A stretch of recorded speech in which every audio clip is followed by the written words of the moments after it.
बोलिए सतगुरुदेव की साहेब।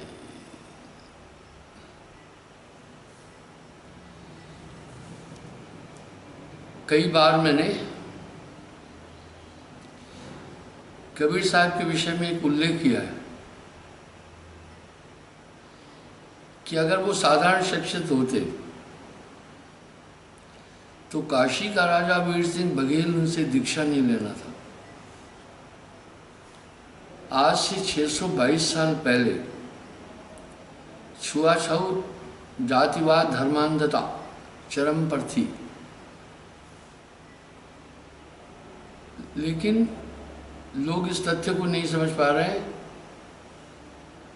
काशी के राजा वीर सिंह बघेल ने कबीर साहब से दीक्षा ली। अच्छा है, शास्त्रकारों ने कम से कम ये तथ्य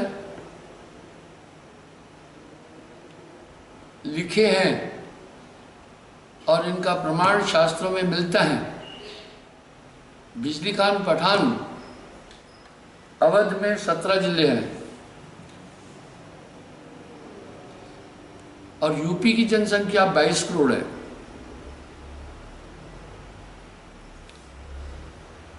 यूपी की जनसंख्या यूरोप के देश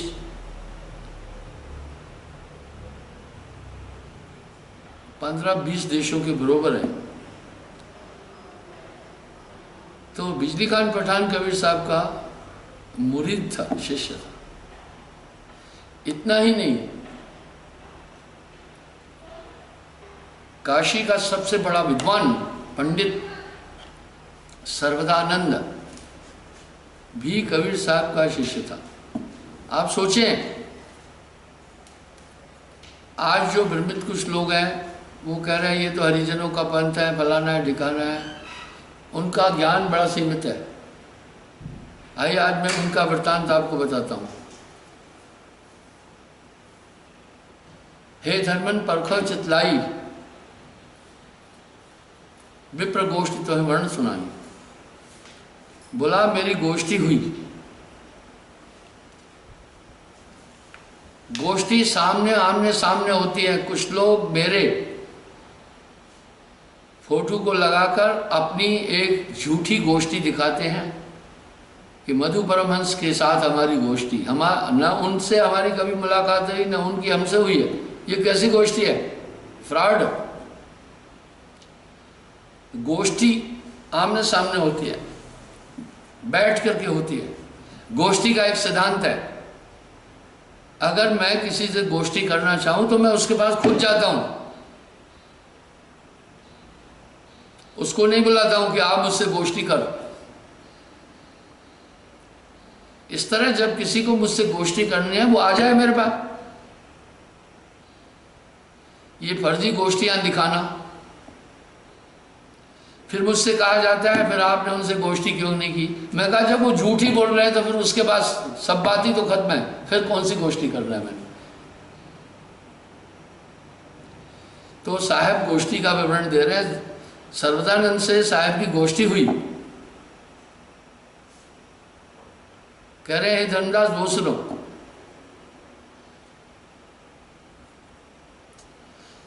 गहपद धर्मदास हर्षाना, चरण छू करके बहुत खुश हुए। कहिए विप्र गोष्ठी सहदाना। कह रहे हैं मुझे उस ब्राह्मण से आपकी गोष्ठी जो ही उसका परिचय दो। जस कुछ भयो विप्र से चर्चा। बोले विप्र के साथ में जो आपकी परिचर्चा हुई सो स्वामी कहिए मैं पर्चा, उसका मुझे परिचय दो।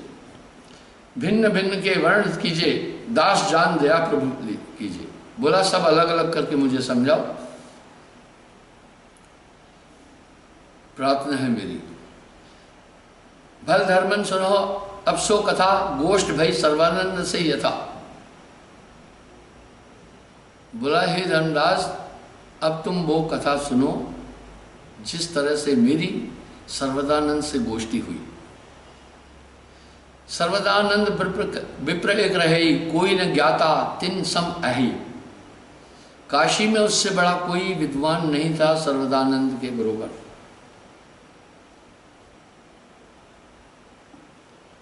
सर्वदानंद दुज, दुज कहते हैं ब्राह्मण को, जो रहे हो तासम, ज्ञान अवर्ण नहीं कहो।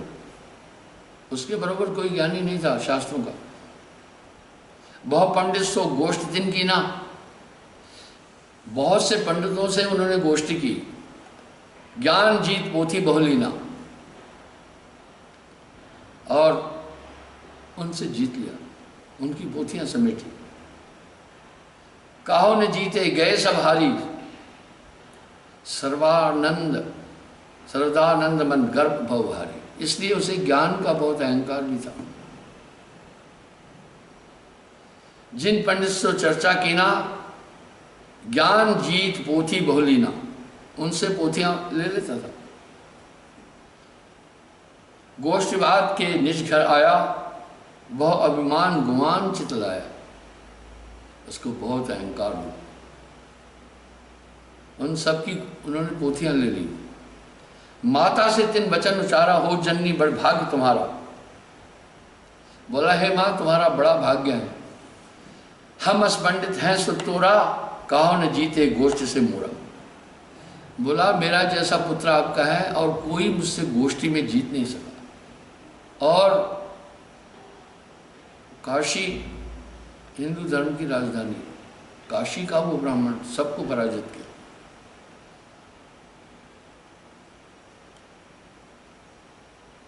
सर्वजीत नाम धरहु, अजित तिलक सर हमरे करो। इसलिए हे माँ मेरा नाम सर्वजीत रखो और मुझे विजय का टीका दो। कह जननी धन्य पुत्र प्रवीणा, यह ज्ञाता तुम हमहु चीना। सह ज्ञाता, बोला, हे पुत्र धन्य हो, तुम ज्ञाता हो, ये मैं भी समझती हूँ। पर एक बात सुनो, हो सुत एक पूछो तुम्हें पाही, कबीर जुलाह जीता ही नाही। बोला, कबीर जुलाहे को जीता कि नहीं जीता? माँ ने कहा। सर्वदानंद कह रहे हैं, सुन जननी तब ज्ञान हताना, का जौला संवाद बिचाना। हे माँ तेरा ज्ञान कहाँ चला गया? वो जुलाहा कबीर, उससे क्या संवाद करना मैंने, वो क्या जानता है? अहंकार से लबालब था। पंडित कोई जीते मोह नाही, सो जुलाहा बाधाए हम पाए। जो बड़े बड़े पंडित मुझसे नहीं जीत पाए, मुझसे ये क्या वाद विवाद करेगा एक जुलाहा? अहंकार जो था। माँ का उत्तर सुनिए, सुन सुत तब है कब हम ज्ञानी, जब जुलाहा जीत बुद्धमानी। जब तुम कबीर को जीत लोगे तब मैं तुम्हें ज्ञानी कहूंगी, पहले नहीं। जुलाहा जीत आवहो तुम जब ही, सर्वजीत कहब तो है तभी। ये अवधि भाषा है। जब तुम जुलाहे को जीत कर आओगे तब मैं तुम्हें सर्वजीत कहूंगी।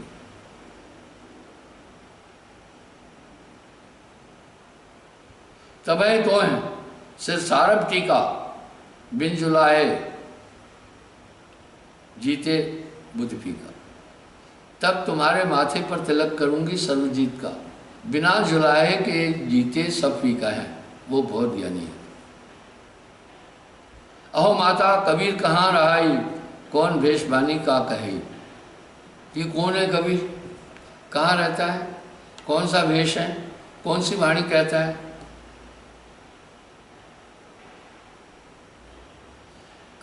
कहाँ कबीर रहे हो माता, कौन भेष माना है ताका। माँ कह रही है, हो सुध काशी रहते सोई, अविगत लीला लखे न कोई। उसका अविगत ज्ञान है, उसके बरोबर कोई नहीं है। आप सुने ना, आज एक अल्पज्ञानी आदमी कबीर साहब को एक हरिजन जुलाहा जान करके और कुंवारी ब्राह्मणी का बच्चा, ये एक साजिश थी। ये पाखंडी तबके की साजिश थी, क्योंकि उन्होंने सबको वहाँ पर इन सब उपासना पद्धतियों को सीमित करके चौथे लोक की बात कही थी।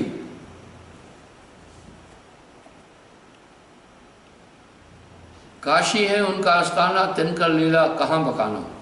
नाम कबीर जुलाहा कहलाई, भक्ति भेष सो हर गुण गाई। वो बहुत बड़ा भक्त है, बहुत बड़ा ज्ञानी है। जब जननी बहुते धरकारा, बड़ो क्रोध भयो विकरारा। ये सुनकर के सर्वदानंद को बहुत गुस्सा आया।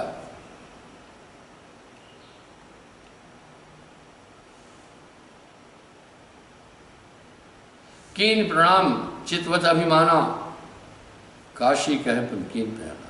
माँ को प्रणाम करके आंखों ही आंखों में बोल के आया, अभी बताता हूं उसको भी जाकर। आए नगर प्रसादी कीना, घर पूछ के चितवन लीना।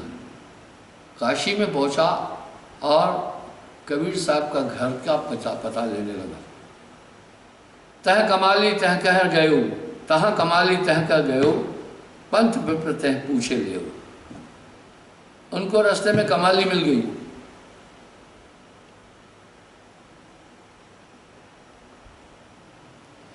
और बोला कबीर के घर का रास्ता किधर है।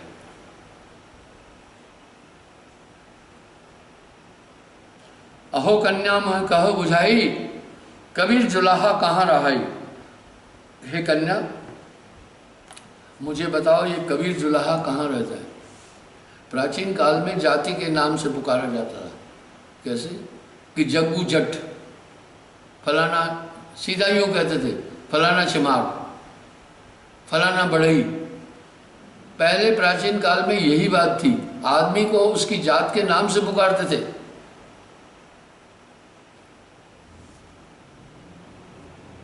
कन्या भैसी कहे एक बानी, कुवस घर कबीर गम जानी।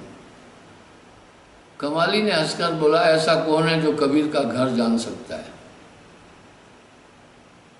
त्रिदेवा तहपुर अधिकाई, तीनों घर कबीर गम में न पाई।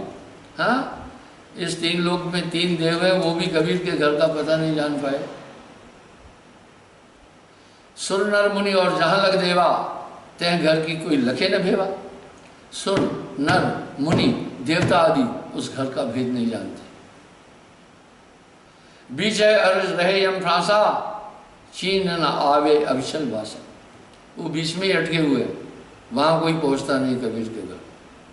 अब साहब भी कह रहे हैं कबीर का घर दूर है, जैसे लंबी खजूर, चढ़े तो अमृत पावसी, गिरे तो चकना चूर।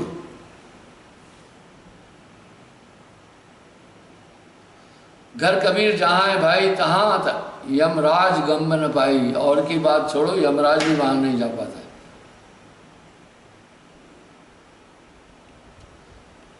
जहां है दया सतगुरु की हुई, घर कबीर गम पावे सोई। जिस पर साहिब की दया होगी वही उस घर को जान पाता है। रुच चकित कन्या की बात आ, यह तो अचरज आहे विघाता। ब्राह्मण को बड़ा आश्चर्य हुआ, बोला ये तो अचरज की बात है।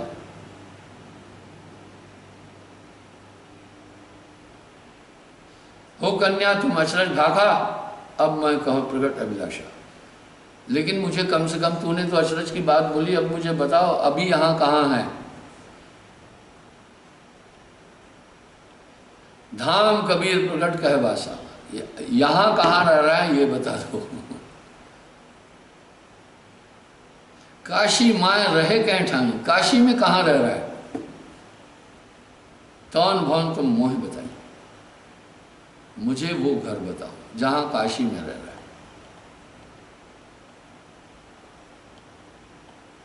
मन मथुरा दिल द्वारका, काया काशी जानू। वाह वाह वाह। चल धुज तो का भवन दिखाऊं, कहो सो जाए संदेश सुनाऊं।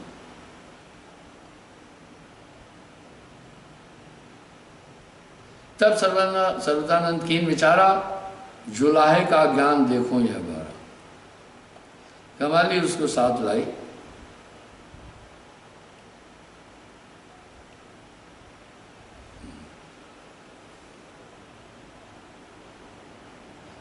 जल पूरण बर्तन भर ले कबीर के आगे धर देऊं। कहूँ सो मोह सुनाव आई, हो कन्या ये संचित लाई। सन्मुख ले बर्तन धर दियो, जो कुछ कहे सो हमसे कहो। एक बर्तन पानी का भर कर दिया, बोला ये कबीर के पास रखना जाकर, कहना एक पंडित है, फिर वो जो कहे मुझे उत्तर दे देना।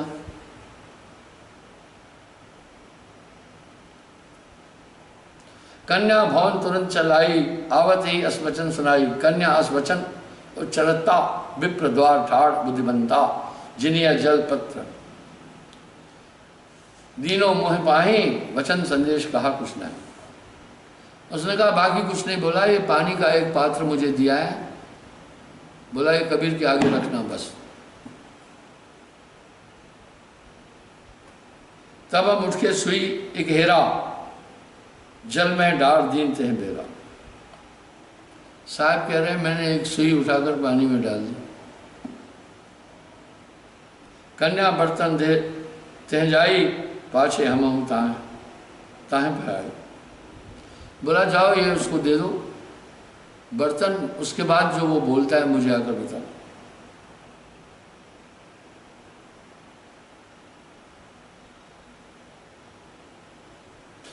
अहो कन्या कस्कीन विचारा। बोला जब वो पहुंची, सर्वदानंद ने पूछा हे कन्या क्या विचार किया, क्या उन्होंने बोला। कन्या कहे भाखन कछ नाही। बोला बोला कुछ भी नहीं। सुई एक डार दीन जलमाई, उन्होंने एक सुई डाल दिया, कहा जाकर उसको दो। पंडित मूरख मरम न पावा, कहत न बूझे सुई प्रभावा। गुण ही विप्र बहुत ही माही, यानी हृदय में काफी गुण रहा था विप्र वो ब्राह्मण। पुनः महमों दे भेंट होता है, कुशल प्रश्न पूछो सन्माता। वो कुछ जवाब नहीं दे पाया। कह रहे कहे पंडित सुई मरम न जाना। बोला मैं सुई का भेद नहीं समझ पाया। अब साहब के पास ले जाके खड़ी किया। तब हम कहा सुनो दुजराई, अम्ब सुई गम कहो बुझाई। पानी में जो सुई डाली उसका मुझे भेद बता।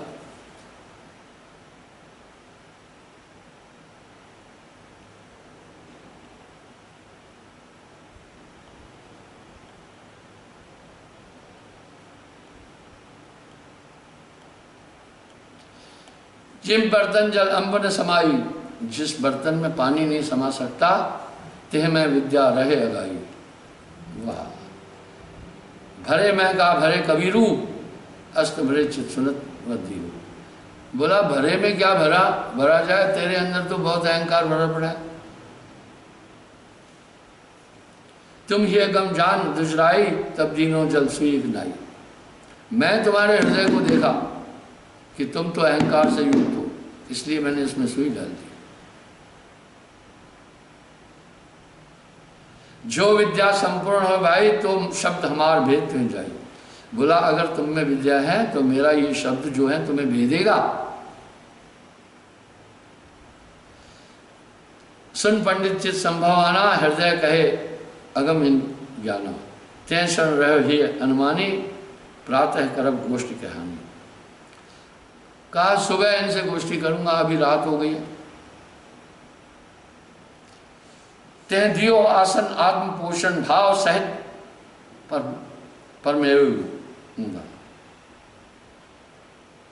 बोला उसको भोजन आसन आदि भाव के साथ दिए। रात रुको, रुचकीन भोजन सेज पोड़े, रैन ही बहु तरके हो। बस वो बिस्तर पर लेटे लेटे पूरी रात अपने में तर्क वितर्क करने लगा कि इससे कैसे निपटे, कैसे बातचीत करें। चिंता करत बहुत गुनावन वेद विधान ज्ञान अटावही। इस तरह तमाम धर्मशास्त्रों का ज्ञान आदि वो सब समेट कर अपने उस पर चिंतन करने लगा कि इनसे किस आधार पर बात की जाए।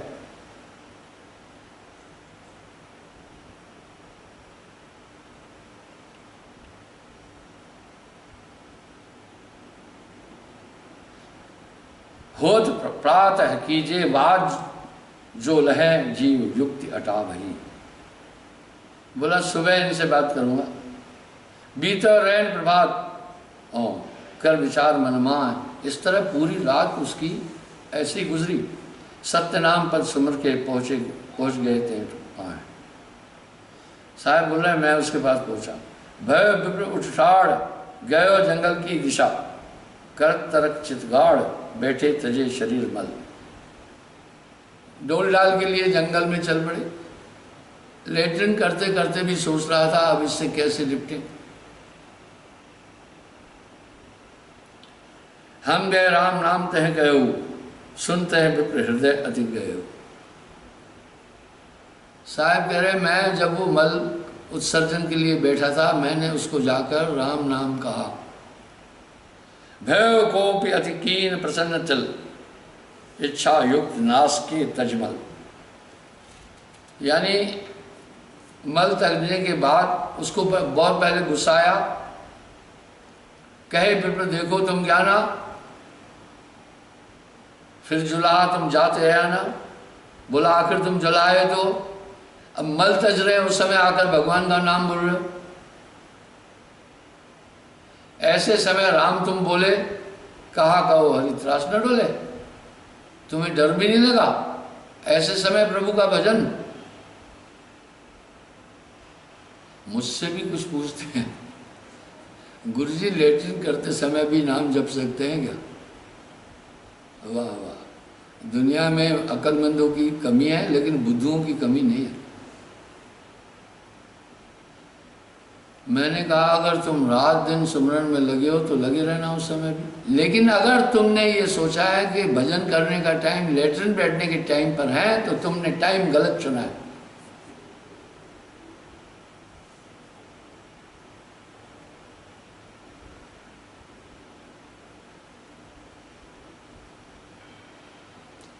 अब साहब ने उससे कहा अहो विप्र कहो सम बुझाई, कौनी समय राम लो लाई। किस समय नाम और परमात्मा से प्रेम किया जाए। कहा सर्वदानंद सुनो जुलाहा, कर्म नीत भाको तुम पहा। बोला मैं क्रिया कर्म और कर्म कांड बताता हूं तुम्हें सुनो। वेद प्रमाण ले माटी माटी पानी, तब मुख शुद्ध राम जप कर। पहले हाथ मटियाओ, शुद्ध हो, मुख कुल्ला करो, तब प्रभु का नाम लो, मुंह शुद्ध करो।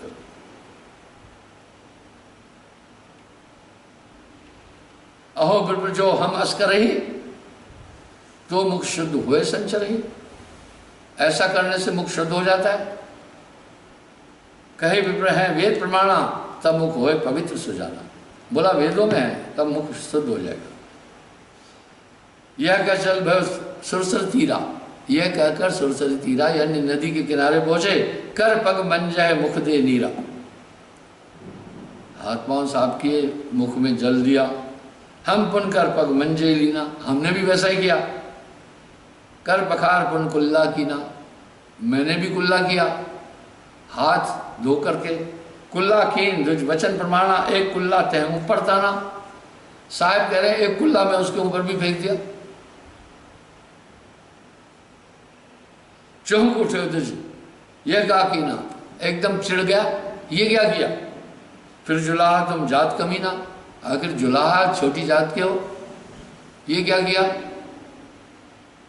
अब साहब कैसा बोल रहे हैं देखिए।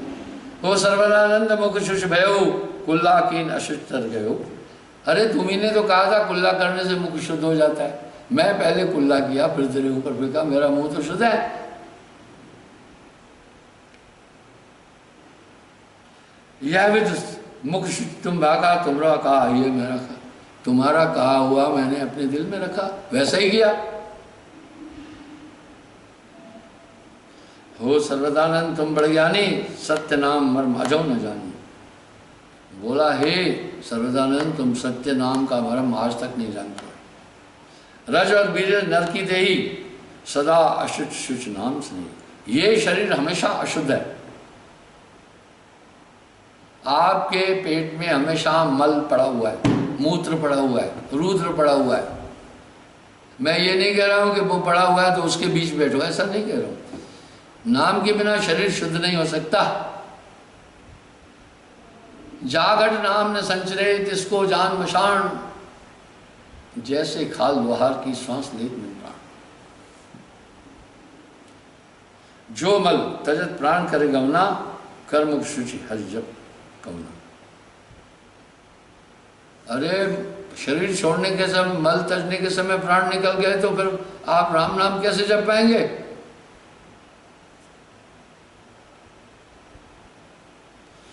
समझ शब्द सो रह मुख चाहूं, उत्तर कछु न दीनता हूं। उसने मुझे फिर कोई जवाब नहीं दिया। पुंज दुज मंजन लाग शरीरा, त्राम पात्र लीन कबीरा। अब वो दातुन करने लगा। फिर साहब कह रहे मैं भी त्राम पात्र एक लिया, गोबर घोर ताए भर लीना, बर्तन कर मुख ढाकन देना। अंदर गोबर मैंने डालकर ऊपर ढक्कन लगा दिया।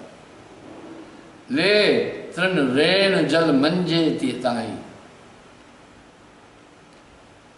साहब कह रहे हैं कि मैंने रेत के साथ में, तिनके के साथ, जल के साथ लोटा मांजने लगा। जल के अधिक प्रकट मल नहीं, इतना साफ कर दिया कि वो चमकने लगा। और फिर भी मैं साफ करता रहा। कहा सरदानंद सुना कबीरा, बहुत सुंदर बर्तन मत धीरा, क्या कारण मांझो भाई, मल नहीं तिनको देख दिखाई। भाई इसके ऊपर सर्वदानंद पंडित ने कहा इतना भी मल नहीं दिख रहा है, अभी क्या मांझ रहे हो उसको, बार बार क्यों लगे हो? सुन पंडित नीक तुम कहे हो, अपर शुचि अंतर पल रहे हो। मोहडा खोल उलट दिखलावा, सर्वदानंद देख घिन आवा। मैंने ढक्कन खोलकर उल्टा किया, उसके अंदर गंदगी थी, ऊपर से ऊपर कचरा था। सर्वदानंद को बड़ी घृणा आई। सुन सर्वदानंद असनर बाता, अंतर्मल प्रकट शुचगाता। इस तरह हे सर्वदानंद, इंसान सिर्फ अपनी बाहरी सफाई कर रहा है, अंतर में इसके मल भरा हुआ है। जल मंजन तन मैल नशाई, मन मल कहो कौन बिचाई। जल के मंजन से तो शरीर की ऊपरी सिद्धि और शुद्धि होती है, हे सर्वदानंद अंदर की शुद्धि कैसे होगी? कहे विप्रमन मल कहो मुहि। ब्राह्मण ने कहा मुझे वो मन अंदर का मल बताओ। कहे कबीर कहो मैं तो ही, काम क्रोध लोभ मोह अहंकारा, लोभ मोह मन मैल विकार। अंदर में काम क्रोध लोभ मोह अहंकार का मल है, इससे इंसान मैल। पर निंदा पर घात अनीति, मन रहे अशुच को कर्म को नीति। इसलिए दूसरे की निंदा, अहंकार आदि, घृणा, नेगेटिव सोच में हम अक्सर एक बात कहता हूं, अपनी सोच नेगेटिव नहीं रखना। तुम नेगेटिव सोचोगे सबके लिए, तुम खुद नेगेटिव हो जाओगे। मेरे शब्द को रखो, हमेशा चित्रान्वेदी मत बनो, दूसरों में दोष मत देखो, दूसरों की बहुत निंदा नहीं करो। पर निंदा निंदा सब कहे, निंदा न जाने कोई, जैसे को तैसा कहे सो भी निंदा न हो।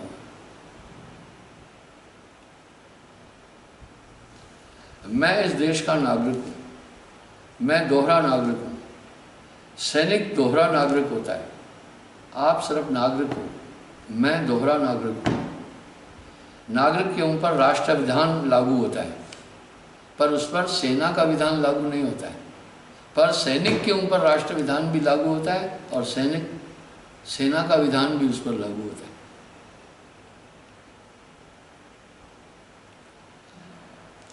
अभी मैंने 71वां जन्मदिन मनाया, तो जिंदगी का काफ़ी अनुभव मुझे लाइफ का भी मिला। साहब की कृपा से मैं भी ठीक हूँ, इसलिए मेरी मेमोरी भी ठीक है, मेरी दृष्टि भी ठीक है, मेरी बुद्धि भी ठीक है, मैं विस्मृत नहीं हुआ हूँ कुछ भी, साहब की कृपा से। इसलिए इस जीवन का पूरा अनुभव मेरे साथ में है। और मैंने एक बात कही, मैं कभी बूढ़ा नहीं हूँगा। तो लोग कहते हैं बाल सफ़ेद हो गए, दाढ़ी सफ़ेद हो गई है और फलाना। मैं का बात सुनो, बुढ़ापे का सबसे बड़ा असर पड़ता है इंसान के दिमाग पर।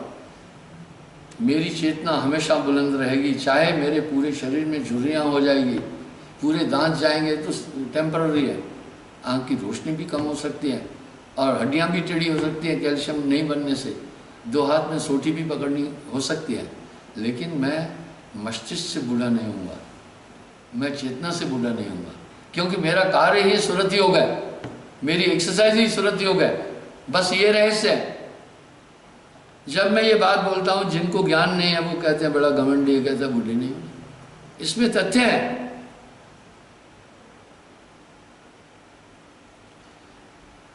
बोला,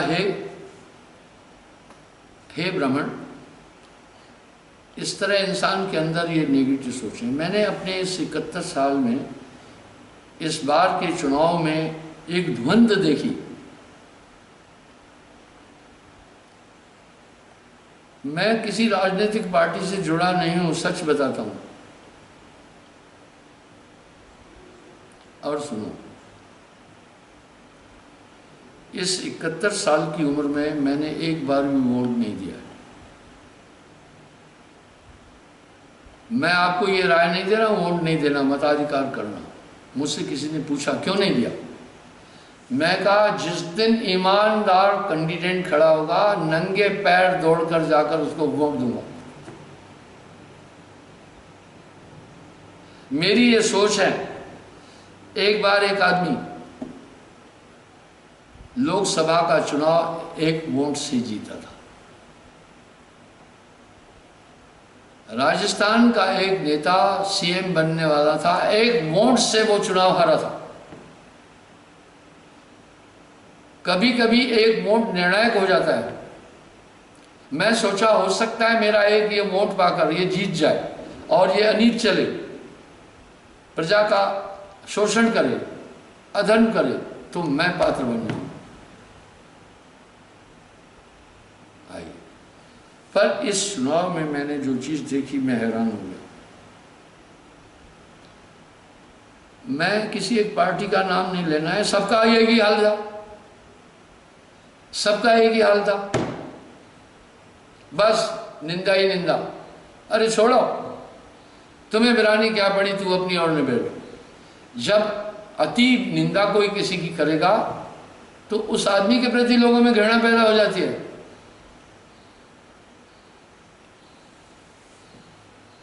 और ये लहर विदेशों में भी पहुंची। पहले अमेरिका, यूरोप में जो भी चुनाव होते थे वो अपना पूरा प्लान बताते थे, और ये भारत की हवा उधर भी पहुंची। अभी वहां पर भी बस एक दूसरे की निंदा करने लगा। डोनाल्ड ट्रंप, वो उनकी वो जो लेडी थी उसकी निंदा, वो लेडी डोनाल्ड ट्रंप की निंदा, बस इसी चीज में लगे रहे। इसलिए पूरा वातावरण वो निंदा में हो जाता है, घृणा में हो जाता है, टेंस हो जाता है। इसलिए अगर आपकी सोच नेगेटिव है, आपकी नेगेटिव सोच दूसरे पर असर डाले नहीं डाले, पहले आपका बेड़ा गर्क कर देगी, आप नेगेटिव हो जाएंगे। इस पर कबीर साहब ने एक बात कही। मैं आपको एक छोटा उदाहरण देता हूँ। उधमपुर में मेरा एक शिष्य है, मुझे एक दिन आकर कहा, गुरुजी एक हमारे यहाँ बाबा आता है, वो आपकी बड़ी निंदा करता है, माइक पर आपको गालियाँ बकता रहता है, इस बार मैं उसकी टांग तोड़ दूंगा। मैं बोला नहीं, ऐसा मत करना। वो ऐसा क्यों कर रहा है? बोला उसका दिमाग खराब हुआ है। मैं बोला दिमाग नहीं खराब हुआ है। मैं कहा उस गांव में उसके शिष्य कितने हैं? बोला 40-50 घर।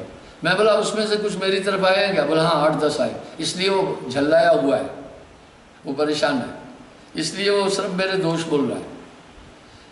आप उसको बोलने दो, आप उसकी टांग तोड़ेंगे तो मेरा नुकसान होगा। लोग ये कहेंगे कि महाराज ने उसको भेजा था इसकी टांग तोड़ने के लिए। उसको बोलने दो, इससे मेरा फायदा है। क्या फायदा है? जब वो स्टेज पर बैठकर सिर्फ मुझे गालियां ही बकता रहेगा, अगला आदमी कहेगा कि बेवकूफ नंबर 1 का पुत्र है, सिर्फ ये गालियां ही बक रहा है, ये कौन सा इंसान है? उसकी छवि खुद दूषित हो जाएगी। वो मेरा ही काम कर रहा है। इसलिए आप गंभीर बने, आप संयमित बने, अज्ञानियों वाला व्यवहार न करें। मैं कभी निंदा से डरा नहीं। आपको पता है ना, लोग मेरे सत्संग में ताली बजाते हैं, मैं मना करता हूँ। मैं बोला ताली नहीं बजाना। ताली किसी का हौसला बढ़ाने के लिए बजाते हैं। मैं बोला ताली से अगर मेरा हौसला बढ़ गया तो गाली से मैं पाताल में पहुंच जाऊंगा, फिर मुझ में गाली सहने की शक्ति नहीं रहेगी। इसलिए और ताली और गाली दोनों एक है। इस पर क्या नानक देव जी ने अपने विचार रखे। अस्तुत निंदा ना है जिन बैरी मित मित समान, कह नानक सुनने बना ज्ञानी ताए भगवान। मैं अपना एक सर्वव्यापी दृष्टिकोण रखता हूँ। जो मेरी निंदा भी करता है मैं ये सोचता हूँ इसकी अकल इतनी है, इसका नॉलेज इतना ही है, ये भूला है, ये वास्तव में मुझे नहीं समझ पाया है, इसलिए वो मेरी निंदा कर रहा है। निंदक जिए जुगन जुग काम हमारा होए, काम हमारा होए बिना कोड़ी को चाकर, कमर बांध कर प्रेरित करे थे लोगों को जाकर। मैं कह रहा हूँ आप अपने अंदर, साहब कह रहे यही इंसान में भरे पड़े हैं, इसलिए अंदर मेल है। पर निंदा पर घात अनीति, हमेशा दूसरे का विरोध करते रहना। आदमी बोर होगा, मन रहे अशुद्ध, कर्म कुनीति। इस तरह कुनीत के कर्म करने से मन हमेशा अशुद्ध, शुद्ध नहीं। सुन विप्र सोई पंडित सोई ज्ञाता, जो प्रबोधे पांच ही। बोला हे सर्वदानंद, वही पंडित वही ज्ञाता है जो प्रमोदे पांच, क्या? काम क्रोध लोभ मोह अहंकार, यही सबसे बड़े शत्रु है। जो इनको जीत लेता है वो अंतःकरण शुद्ध हुआ। बाकी ये लोटे पोटे मांझना कर्म कांड करना, शुद्धता तो शरीर के लिए जरूरी है। वेद में भी लिखा है भोजन खाने से पहले 5 चीजों को साफ करना। वाह, 2 हाथ 2 पांव 1 मुख। मैं कभी किसी से हाथ नहीं मिलाता था, ये तो अभी कोरोना वायरस के कारण कहा हाथ नहीं लगाओ, गले नहीं लगाओ, गले भी नहीं लगाया, मैं किसी को नहीं लगाता हूं।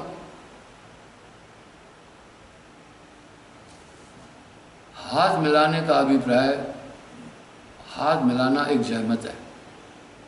हाथ मिलाने का साथ मतलब मैं जिंदगी भर मेरा हाथ तेरे हाथ के साथ चलेगा, और ये तुम कर नहीं पाओगे।